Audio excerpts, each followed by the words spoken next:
Hello, everybody. Thank you for your patriotism and working hard to preserve our liberties and freedoms. I feel it's about time that we have a national debate on the Supreme Court and how it fits in with our constitutional system of government.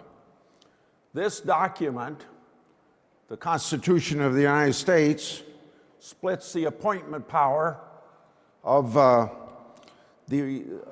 people to the Supreme Court between the President of the United States and the Senate of the United States. It says that the President shall nominate. It also says the Senate has its own authority to consent or not consent to that nomination. There are separation of powers for a specific purpose throughout this Constitution. These separation of powers are designed for accountability. They make our system of constitutional government, self-government, much stronger. Rules spelled out by Vice President Biden when he was chairman of the Senate Judiciary Committee recognized that the framers intended the Senate to take the broadest view of the advice and consent powers for the Senate. The Biden rules recognize the unfairness of confirmation hearings to the nominee, to the Supreme Court, to the country during a presidential campaign.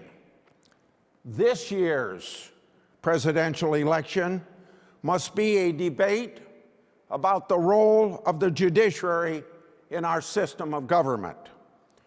Do we want justices who decide cases based upon empathy and their own moral compass? That happens to be the Obama standard. Or do we want justices who decide cases based on the Constitution and the law? That's the approach that Justice Scalia renewed with vigor. But with equal vigor, President Obama has imposed on the American people liberal ideas and liberal policies that couldn't be achieved at the ballot box. You know the famous words. He uses his pen and phone. And then when that's not enough, stack the courts, like the D.C. Circuit, so that he can circumvent the will of the American people as expressed by their elected representatives. So you see, step by step, individual liberty is lost. Justice Scalia spent a lifetime defending liberty, and we owe it to Scalia that we're going to continue to defend it now after his death. This is a critical moment in history for defending the United States Constitution.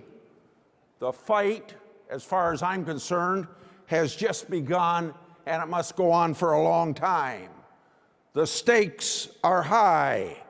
No one who values the principles spelled out in this document can sit out this battle. So I'm counting on you, each of you, not to sit it out. I thank you for inviting me.